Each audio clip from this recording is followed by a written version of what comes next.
Hey guys, I'm going to demonstrate some of the attacks that I've grown quite fond of over the last couple of years.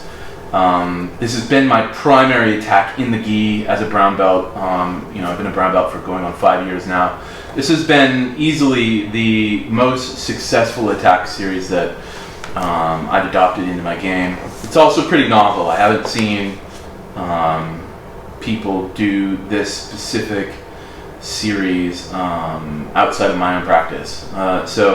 If you guys know of people doing this, or there are other videos about this on the internet or whatever, feel free to leave them in the comments. I'd be happy to take a look at them and revise my statement if other people have already demonstrated this. But to my knowledge, a fairly novel position. It's a shallow lasso combined with what I would call a shallow Oma Plata, which is very similar to a leg key lock to take the back and to use that the back control to strangle my opponents, torque their shoulder, and there's a variety of other submission options there. But it puts us in a quite advantageous back position because of a uncontested strangle hand, to borrow the parlance of John Danaher. So let's just get into the position.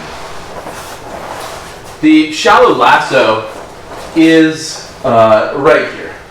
This is what I would call a shallow lasso. Now, you'll note that this is distinct from the standard lasso by two kind of hallmark positions here. Number one is my knee is quite far away from his armpit. And number two, my shin and my foot are controlling the forward part of his elbow pit right next to his bicep. So a standard lasso position is going to look something more like this, where my knee is a lot closer to his chin, his shoulder, and my foot is quite far behind his ribs, possibly cupping his ribs with my foot. And so again, the shallow Oma Plata, or the shallow lasso, is here, where I'm actively opening and creating this tension in his gi behind his armpit. All right. So really, the critical element here is my hand. Now, I'm going to get into the move, and then we'll start discussing the details of the move. This is the heart of it. Moving my left ear to his right knee. And once this happens, it's quite easy to figure four my legs and bring his shoulder to the ground. As he does so, I turn up on my flank, and I've got a free hand now. I'm looking behind me. I'm going to find his hip and draw my body up onto it. Let's back up and do that one more time. I've got the shallow lasso. I'm going to bring myself here with my left ear to his right knee and bring him down to the mat, his shoulder down to the mat, and turn and look at his heel, face his heels, while I bring my body up to this back control position. That's the heart of the movement.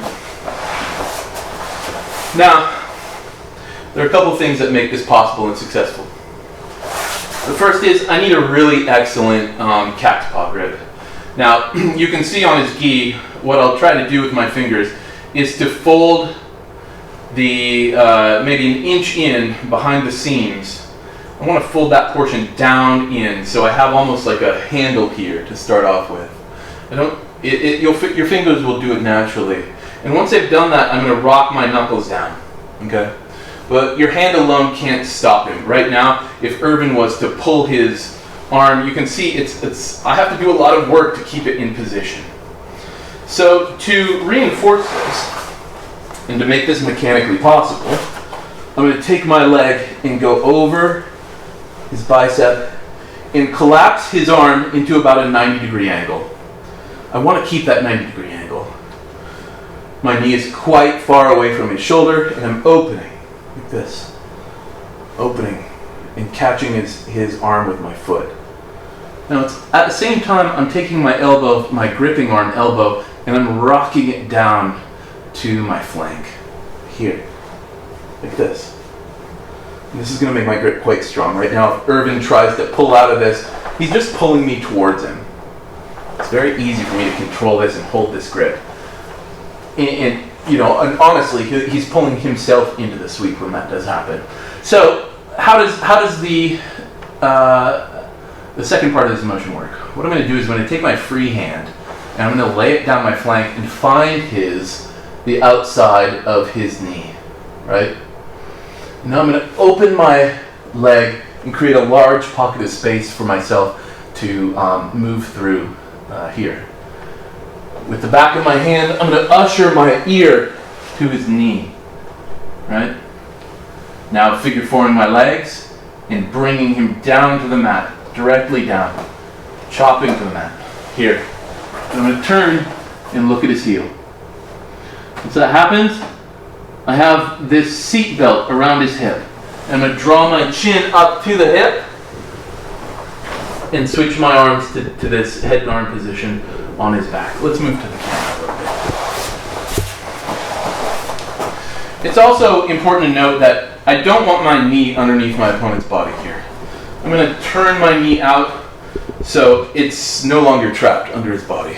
Now, if you can see, my leg is effectively in the same position that you would find your arm if I was executing what's called a hammer lock on my opponent, right? A hammer lock, a classic hammer lock, looks something like this. On flat on your stomach, please, Irvin. With your arm out, yeah, good. A classic hammer lock looks something like this. I'm going to take my hand and go underneath his forearm and make a fist here. And this sort of hammering motion puts a lot of pressure. You can see he's ready to tap from that. So this sort of motion, that's a hammer lock. And I'm just doing that with my foot. So again, we're here. My foot's there. And that's the leg position. Now, I'm keeping my knee quite heavy, and you can see I'm cupping his shoulder here. What I don't want is his wrist moving down my thigh. His wrist will bend quite a lot, and it'll challenge him. It'll feel like a wrist lock from his perspective, but if he can tolerate it, that's one of the primary ways that he'll start to escape from this position. Now, once I've made it here, all I need to do is go onto his back, right like this. It's critical that I maintain something over his hips. One of Irvin's primary ways out is to Granby roll out of this position. So if I don't have this, Irvin will Granby. And from here you can see that I'm in a bicep crush, which is fine. It's great. But it's not the back. It's, strictly speaking, a loss of control, a loss of position in the hierarchy of Jiu-Jitsu positioning. So if you'll Granby back, to prevent that, I need something to stop him from being able to elevate his hips this way. This is the best grip to do that. Once this is through and my armpit is covering his hip, there's no more opportunity for him to Granby through. And you can see now I've got a second grip, and I'm just going to insert this and start to attack his neck. Okay. Now, the first attack that's easiest to, or the most relevant or available attack is probably simply just to wrench on his shoulder and get a finish with the Oma Plata. This Oma Plata finish can actually take place here. Right?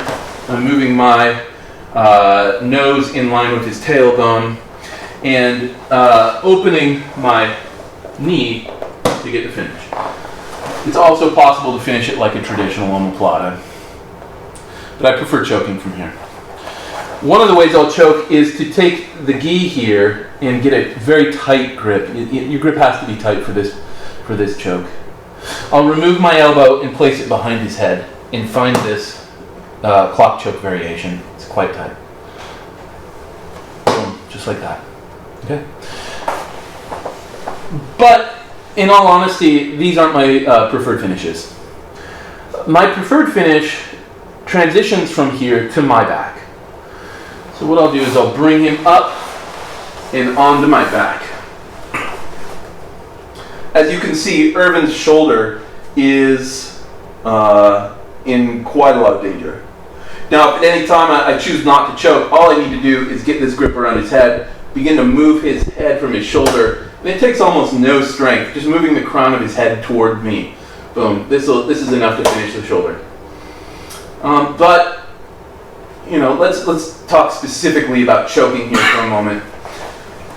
again, let's turn a bit so that they can see. I have two hands, of course, and my opponent, let's drop that knee for a second so I can see. My opponent only has one available. This is my strangling hand, and what I'd like to do anytime I strangle is move my head close to his ear.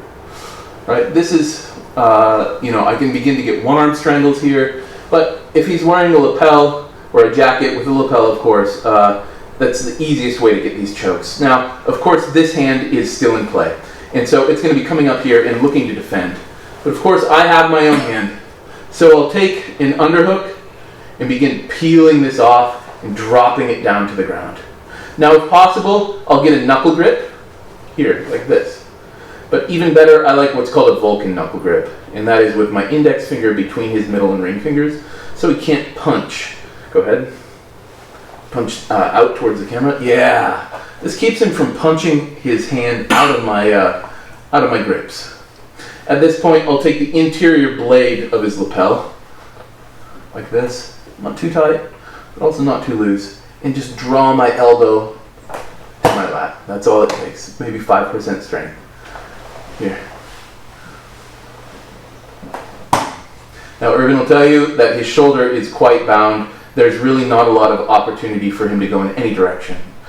And again, if I don't want to choke, all I need to do is just move his head away from his shoulder. Okay?